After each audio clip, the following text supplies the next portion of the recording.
ಕಲ್ಯಾಣಾದ್ಭುತಗಾತ್ರಾಯ ಕಾಮಿತಾರ್ಥಪ್ರದಾಯಿನೇ ಶ್ರೀಮದ್ವೆಂಕಟನಾಥಾಯ ಶ್ರೀನಿವಾಸಾಯ ಮಂಗಲಂ.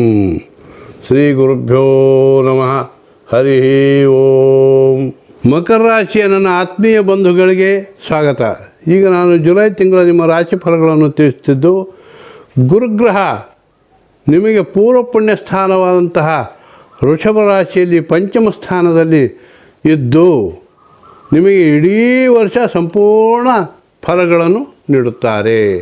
ನಿಮಗೆ ಸಾಕಷ್ಟು ಧನಲಾಭ ಆಗುತ್ತದೆ, ಉದ್ಯೋಗಗಳು ಸಿಗುತ್ತವೆ ಮತ್ತು ವಿವಾಹ ಆಗದವರಿಗೆ ವಿವಾಹ ಹಾಗೂ ಸಂತಾನವಿಲ್ಲದವರಿಗೆ ಸಂತಾನ ಫಲಗಳು ಹಾಗೂ ಮನೆಯಲ್ಲಿ ಸಂಪೂರ್ಣ ಶುಭ ಕಾರ್ಯಗಳು ಕೂಡ ನಡೆಯುತ್ತವೆ.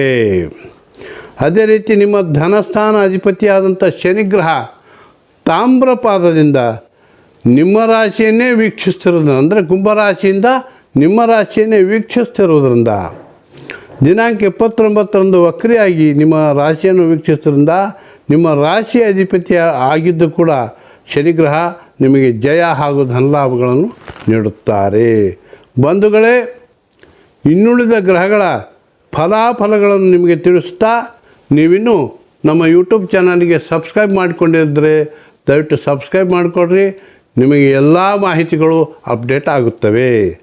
ದಿನಾಂಕ 6ರಂದು ನಿಮ್ಮ ಒಂದು ರಾಜಯೋಗದ ಅಧಿಪತಿಯಾದಂತಹ ಶುಕ್ರನು ಸಪ್ತಮ ಭಾವಕ್ಕೆ ಬಂದು ಸಾಕಷ್ಟು ಧನಲಾಭ ನೀಡುತ್ತಾರೆ. ದಿನಾಂಕ 12ರಂದು ಮಂಗಳನು ಕೂಡ ಪಂಚಮ ಸ್ಥಾನದಲ್ಲಿ ಬರುವುದರಿಂದ ಗುರು ಹಾಗೂ ಮಂಗಳರ ಒಂದು ಶುಭಯೋಗವು ನಿಮಗೆ ಲಭಿಸುತ್ತದೆ.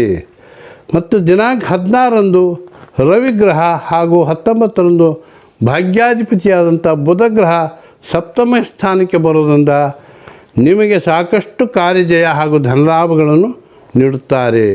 ಒಟ್ಟಾರೆ ಒಂದು ಮಕರ ರಾಶಿಯವರಿಗೆ ಈ ಇಡೀ ವರ್ಷ ಶುಭ ಫಲಗಳೇ ಕಂಡುಬರುತ್ತವೆ. ನಿಮಗೆ ಪ್ರತಿ ಶನಿವಾರ ಶ್ರೀ ಆಂಜನೇಯ ಸ್ವಾಮಿ ದೇವಸ್ಥಾನದಲ್ಲಿ ಎಳ್ಳೆಣ್ಣೆ ದೀಪ ಹಚ್ಚಿಕೊಂಡು ಬನ್ನಿರಿ ಎಂದು ಸಲಹೆ ನೀಡುತ್ತಾನೆ. ನಿಮಗೆ ಶುಭವಾಗುತ್ತದೆ. ಪ್ರತಿ ಶನಿವಾರ ಬುಧವಾರ ನಿಮಗೆ ಅದೃಷ್ಟದ ದಿನಗಳಾಗಿವೆ. ದಿನಾಂಕ 5ರಿಂದ 8, 12, 13, 17, 18, 21, 22, 25ರಿಂದ 27ರವರೆಗೆ ನಿಮಗೆ ಶುಭ ದಿನಗಳು. ಶುಭವಾಗಲಿ. ಸರ್ವೇ ಜನಾಃ ಸುಖಿನೋ ಭವಂತು. ಸಮಸ್ತ ಸನ್ಮಂಗಲಾನಿ ಭವಂತು.